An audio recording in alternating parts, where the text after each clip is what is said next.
Hey chess lovers, good morning. Welcome back to the Chessyard. This is Dhairya Bagga. I just wanted to show you a game that I played today morning itself. Uh, yeah, after good sleep, a good game can happen. Just wanted to share this one particularly because I believe most of the game I was in control. If you see the eval bar here throughout the game, it never went to a great levels for white accuracy of 91%. And yeah, if you see, there was just one mistake and three inaccuracies. Also, the game rating was 2400 level, right? I'm a 1950 rated player, and for me, that's a good game, right? So yeah, just want to take you through a game which is simply played, not much of complications, and yeah, playing against a 1850 plus opponent, which is not lower rated by any means, especially given my rating levels. So yeah, it was a good game. Let's go through it. Opponent starts off with e4. Generally, that's how people play chess. E4. I prefer d4 openings, and with black, I prefer c6, d5. Yeah? So I started off with c6. Opponent goes with knight f3. Now d5. Now, irrespective of the fact what my opponent is trying to do in the games, how they open, I stick to two openings.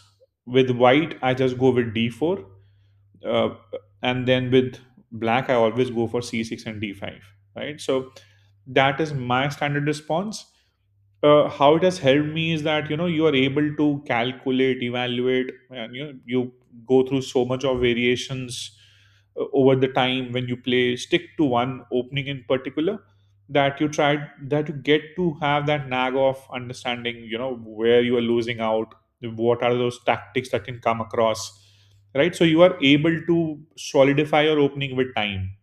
That's one advice I give to everyone who's trying to learn chess. Stick to one opening, so that you are able to be navigate through such complicated tactics or something from opponent as well. So c6 d5, my standard response with black, gives me a good structure eventually, no matter what opponent plays with. I if c4 is played, I look forward to just develop the knight. I can just put my bishop on a natural square. Sometimes my opponent goes with something like f4 as well. Maybe I decide on not taking out my light square bishop. Then I try to put b6, and then bishop to b7, eventually eyeing this diagonal. So the ideas can vary dependent on what your opponent is doing, but your standard opening moves can be in a particular order, which helps you grow your chess. All right. Here my opponent took. I took back, trying to take that central control like always. Opponent goes with d4. I develop my knight. The idea is always to protect one of your pieces and also develop and take control of the center. Opponent goes with light square bishop. I develop my light square bishop as well, pinning the knight. So opponent generally, when places a bishop onto d3, the idea is always to attack on h7. So that will be a long term plan for the opponent. Plays c3. I go with e6. Now I'll be willing to probably play something like a dark square bishop development, knight development, right? Standard moves. But as you see, already a slight inaccuracy given by computer for knight to d2. Although that is very basic to understand that why this was given. It's basically because you're hindering your dark square bishop's development, right? Opponent, so basically computer always wants you to develop your pieces first. First 10 moves of a game, you develop your pieces and you're good to go. But here my opponent plays knight connecting the other knight, right? And when I played a6 here, again it's saying it's a good move, but could have been better. It could have been better because I should develop my pieces first, right? But the idea of playing a6 was not just to be passive development, but to stop maybe something like a bishop giving me a check, which then I have to walk into a pin by moving my knight. There are some ideas where queen comes out, can give a check first and then bishop, and that's a battery attacking my knight whenever developed. So a lot of problem things can occur, and to prevent that, I just played a6. Opponent tries to kick my bishop back, so I bring it back onto h5. Again, trying to retain on the pin, so that asking my opponent, if you really want to push my bishop back, go ahead, weaken up your king side. Opponent denies that, tries to develop the battery. Now I bring my bishop back. Again, computer is suggesting retain that pin, develop the knight. Understandable, but I wanted to take off the light square bishop out of the equation. Opponent castles. Now I develop my knight.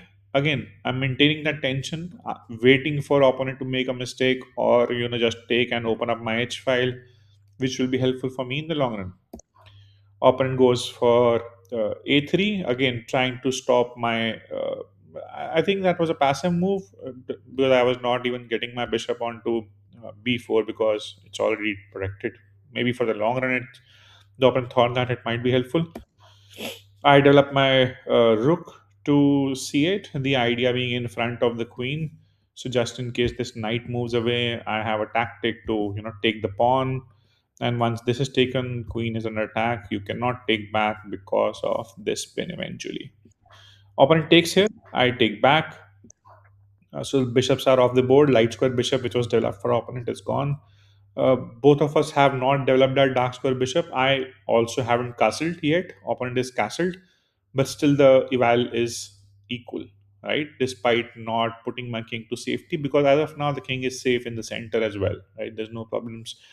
The computer might look forward to eventually maybe just moving the knight out of this and out of the harm's way, and then push your g pawn, have an attack on the king side, right? So that's why it is saying it's an equal game for now.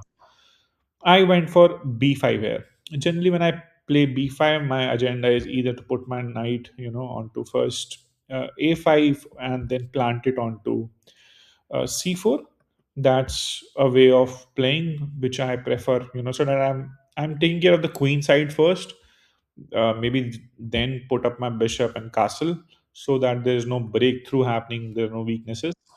Opponent goes with the rook to e1. Again, good idea. Just solidifying and placing a rook in front of the king can never go wrong. Can go wrong sometimes, but not in this case. I developed my dark square bishop. Again, I had two options. I went with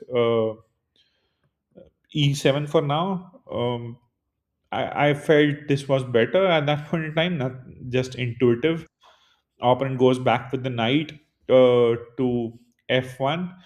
I see a lot of Magnus Carlsen games where knight reroutes to f1 and then to g3.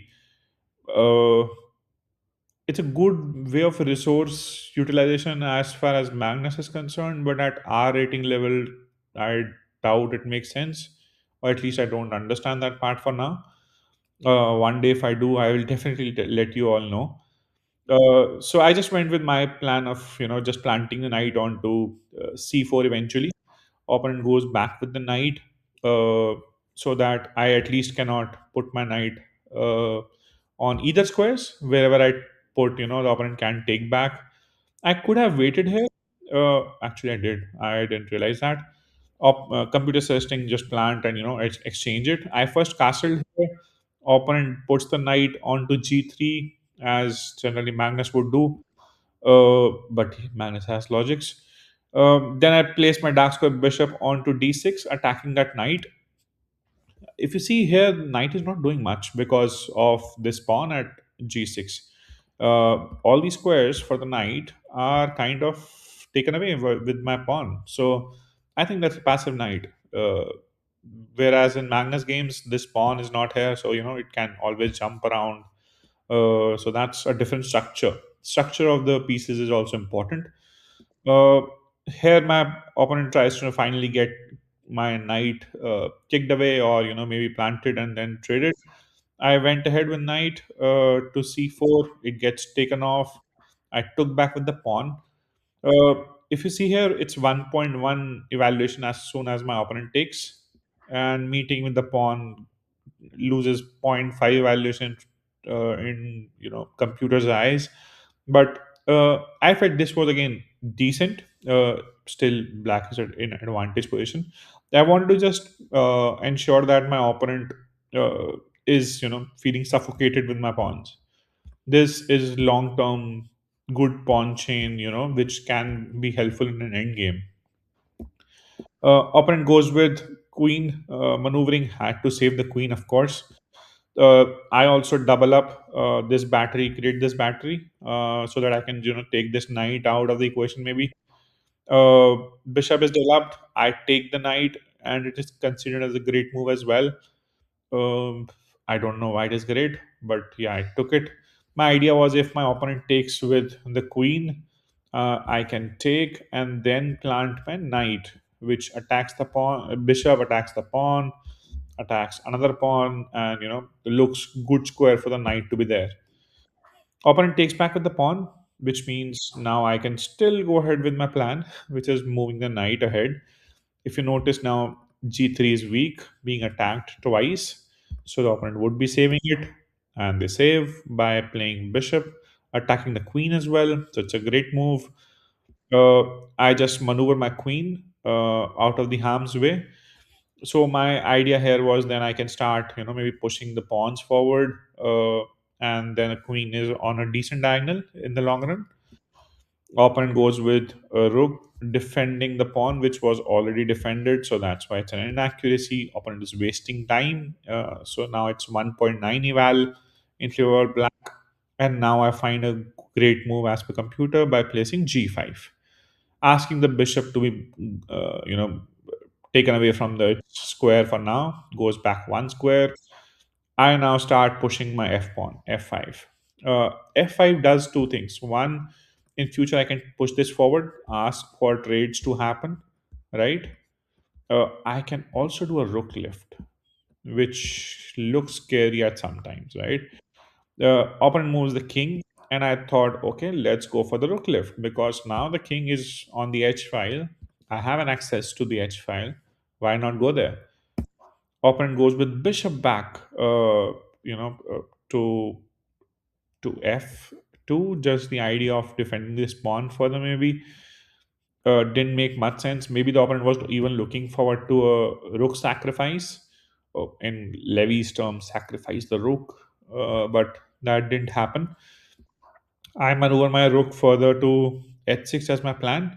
Uh, Again, computer is saying not the ideal move, but not a bad move either. There was something better available, which was pawn forward, which I eventually went with by taking the pawn, and my opponent resigns. So the idea here was simple. If you take with the queen, you lose your bishop, right? Its queen is overloaded, and you cannot take with the pawn because of the spin. So opponent missed that part and then resigns. So yeah, a very solid game as you saw. Not much of complications to begin with, and at a good rating level, playing solid in the center. Just these connected pawns played a good role, and planting the knight, as I mentioned, was critical. This rook lift actually helped winning the game at the end, right? So it's important to understand those small navigational elements in a game after the development is over, to process that middle game, waiting for the opponent to make some mistakes, and just trying to improve your piece position. Nothing fancy, no sacrifices. At our rating levels, they look good when they happen, and when you're not able to convert them, they look bad, right? So don't go for the fancy stuff. Play solid and enjoy your chess. I hope there was something to learn from it. If you did, please do subscribe to the channel. Give this video a like, helps me out. Thanks for watching, and see you tomorrow. Take care. Bye bye.